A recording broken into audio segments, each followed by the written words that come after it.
You see this stack of books, this isn't just a fantasy series. This is a 14 volume, over 4 million words and potentially years of your life. The Wheel of Time. Hi guys, this is Dan. Welcome back to my channel.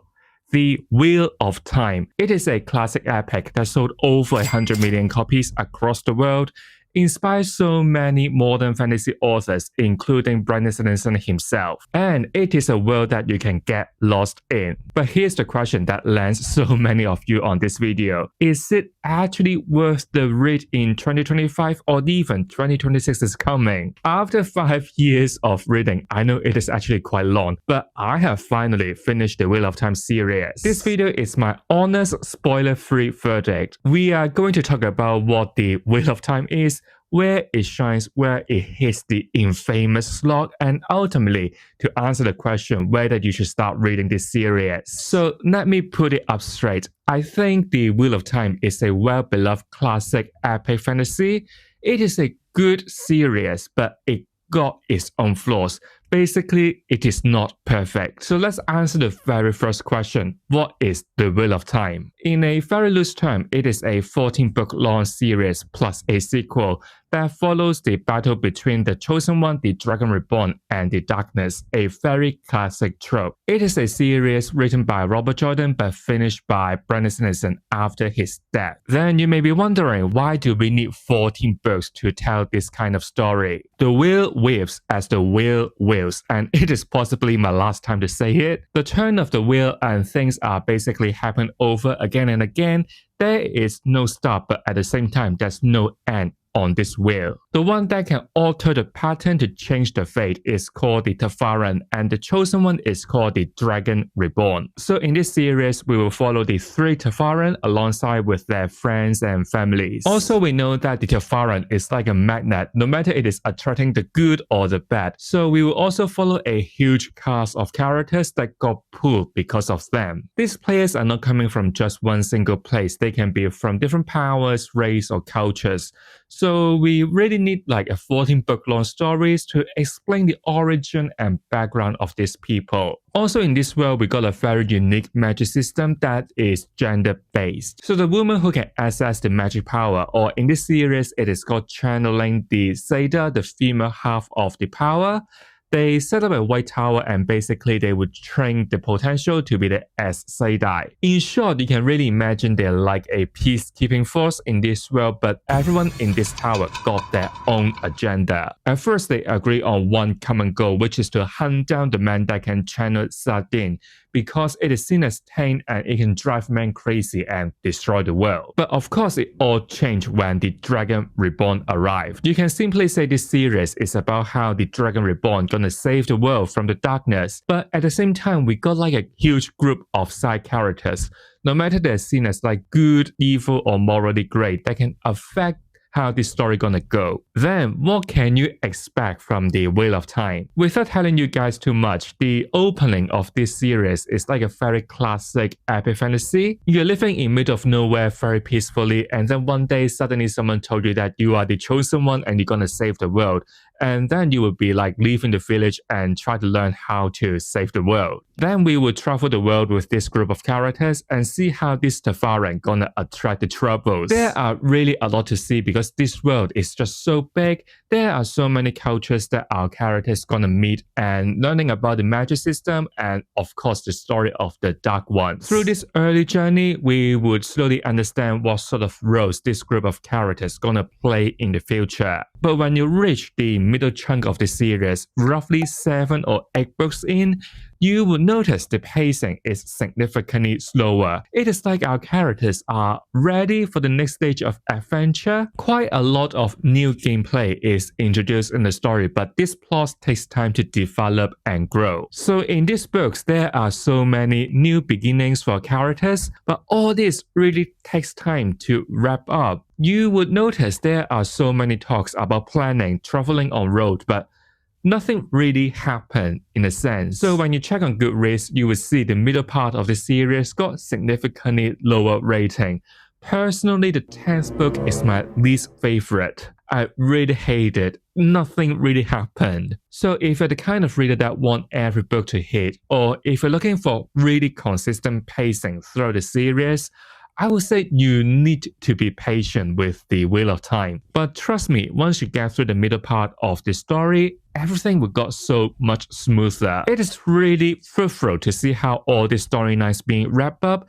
At the same time, we kept reminded that the final battle is coming for us and we need to get ready for it. I think this kind of setup is great. At last, we will march to the final battle and see how this conflict gonna be concluded. Overall, I would say it is a series that you need to invest in no matter it is time or money. Sometimes you will hit a bumpy road that you really need to try hard to get through, but if you're really into epic fantasy, if you love a rewarding story arc, the Wheel of Time would never let you down. My tip here is try to finish the series in one go. Don't leave things hanging for too long because there are so many details that you really need to remember. By the way, like I said, Brandon Sanderson took over starting from the 12th book after the death of Robert Jordan. In terms of the writing style, I didn't really notice anything that screamed Brandon Sanderson. Hey, it is written by me. Nothing really like that. So the tone is kept as like Robert Jordan's, but you will notice one or two subtle touch by Brandon Sanderson. But Brandon Sanderson finished this series by the notes left by Robert Jordan and his wife, or sometimes there might be some unfinished work by Robert Jordan himself. So for readers, it is actually quite hard to see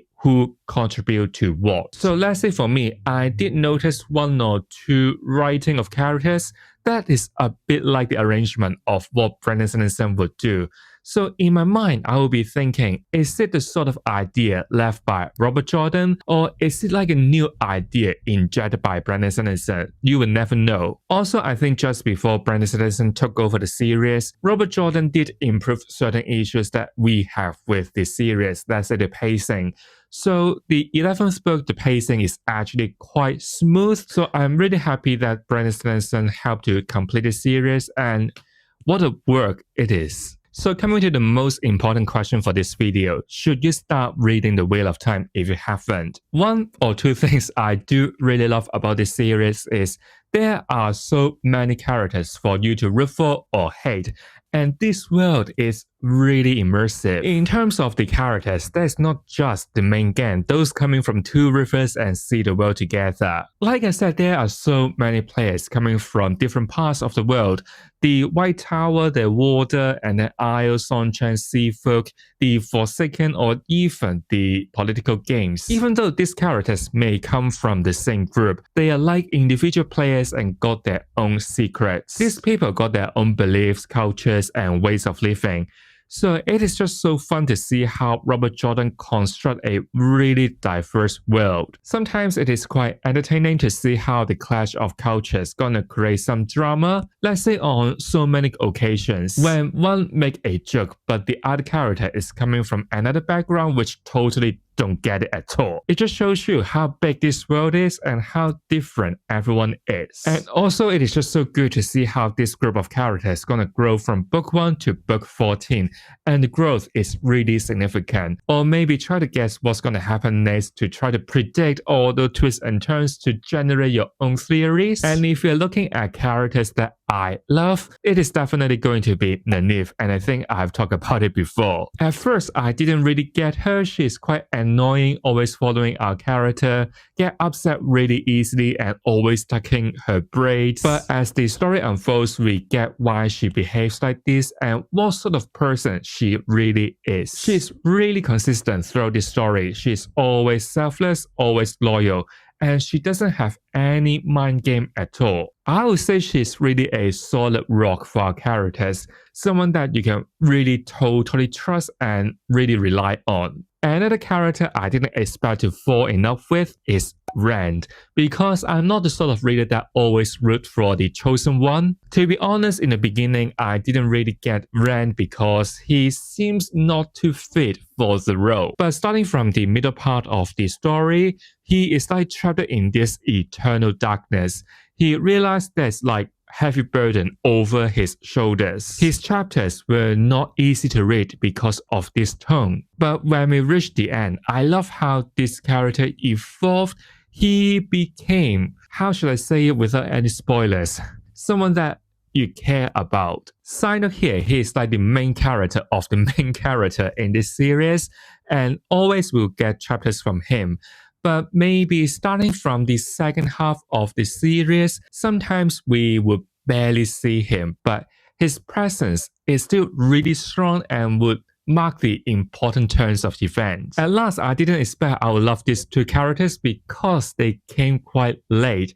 They are Perfara and Endor. Their chapters don't start until quite late in the series, but they show you the purpose of the story. I know that this series could get quite controversial these days if you are specifically looking into how gender is presented. Men don't get why women get upset so easily, or women don't get why men behave like this. It is almost like a stereotype, or to put this discussion onto another level, how harmony should be achieved. That's why I think the introduction of this pair is really smart because of what they have gone through and how they were born. I don't want to give out too much because I know that these two characters appear quite late in the series, but in short, even man and woman is so divisive in this series given with the world building.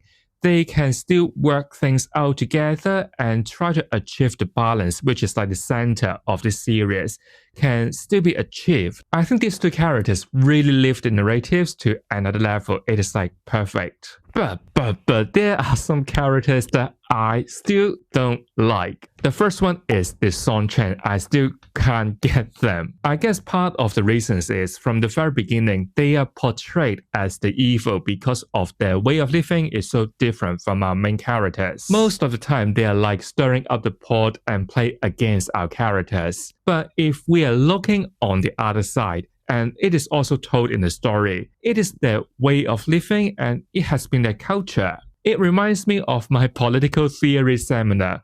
Should we just say someone is evil just purely because of the difference in our culture? Without them, certain key events in the series would never happen and the final battle would be so different. So it is kind of like a love-hate relationship. Are they really the villain in the story? Surprisingly, another character I don't like is Perrin, another main character. I guess part of it is just me not really enjoying his plot. Yes, I do like his moment when he realized what his role is in this conflict, but I just don't like his plot when he tried to save someone else. It is always like, oh, wait for me, I'm coming for you now, wait for me, hang on there, for so many books. I guess he is like the victim of poor storytelling in the middle part of the series. I know how important the plot is around the dream and it is essential to the final battle, but just for some reasons, I don't like this like, let's hunt together, brother, sort of story. Don't hate me for saying it. The last character I really hate is Gawain, and I think he is the character that quite a lot of people don't like. I know no one is perfect, and that is the reason why I love this series. But what he has been doing in this series is just so reckless, making so many questionable decisions, and basically creating a ripple effect that is really heartbreaking. Okay, I know I talk about it quite a lot and some of you are wondering, what are you actually talking about? I guess what I've just said is like code to those who have finished this series. But shall we just talk about some characters I hope can be written better? The first one is definitely Logan. He is a character that is introduced quite early in the series and he is quite active. But I just think no matter it is Brandon Sanderson or Robert Jordan, they just didn't utilize him well enough. And I think his storyline got so much potential to explore, given that with the viewing or the prophecy in the very beginning of the books. Also, how it finally ends is just really underwhelming. By the way, I know that there are so many characters in this world that needs to be taken care of, and I know it is really hard to give every single one of them a perfect ending, but still utilize Logan better. If we're talking about favorites, I guess I can also share some key moments or arcs that I like. I think a Green story arc in this series is really interesting. By the way, she will never be my favorite, but what she has gone through is really good to read. I really enjoy her arc in the later books. Her perseverance, her determination is just so cool. Thinking about that, there is a moment that sent me goosebumps even now. Talking about the color of the dress. Yes, I need to be like really subtle here to avoid any potential spoiler. She will never be my favorite characters, but her arc is really interesting to read. There are also plenty of epic moments in this series. Those I love are early Rand in the Wasteland, later Rand on Dragon Mount, and then what happened with his father, the important fight of Perrine in the middle part of the story, the ending of Winter's Heart, how Tuon tried to resist the power of Tavern, Nynaeve tried to avoid taking her braids, and the flame of Tarvalon. Without any spoilers, that is how much I can say, but if you have read this series, I think you know what I am referring to. Okay, the next thing I love about this series, finally not about the characters, is the intricate world building. Everything you read, you feel in this series feels so compact. In terms of the characters, cultures, laws, powers, races, Robert Jordan got explanation behind everything. I would say all the details in this world is really consistent, and every point of event is like linked to each other really closely. There are also so many threads laid in the very beginning of the series, but there are so many things for you to explore to enjoy. So when the moment of turn or like twist come, you'll be feeling, why can't I see it coming? It's kind of obvious. You would say it is obvious because Robert Jordan obviously told you something like this before, but because of the nature, the scope of this world just exceed how much our brain can store and process. The last thing I want to talk about is rereading. In the future, if I have time, if I have finished other longer epic fantasy series, I would definitely want to come back to Wheel of Time again. Before starting this series, I didn't really know what to expect, and I thought it is going to be a very typical Chosen One saving the world story. But now, after completing this series, I know what my expectation should be, how big this world is really. So if I do a reread in the future, I want to pay more attention to the Forsaken and their relationship. In the very beginning of a series, we were already introduced to some of them already. Some even play like important villains. But I didn't really focus too much on their relationship or their backstory. Also what they're doing in the background, especially those who love working in the shadow. Their chapters are always slipped in between the main characters. They are not major until really late in the story, what they're doing becoming obvious to read. I also want to pay more attention to the key side players. Sometimes when some old faces coming back again, I was like, who are you? I would say every character appears in a story with a name on is important.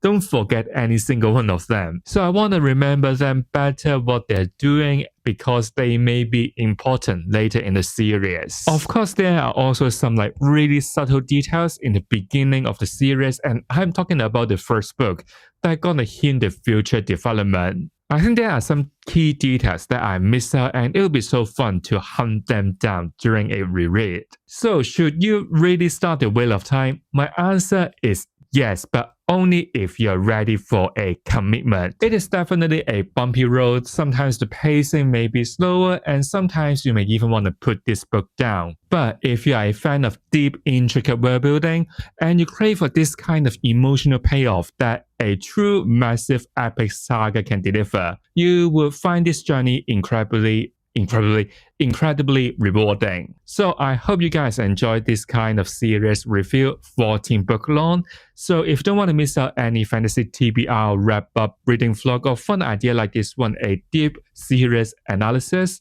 make sure you have subscribed to my channel and like this video. I'll see you all real soon. Goodbye.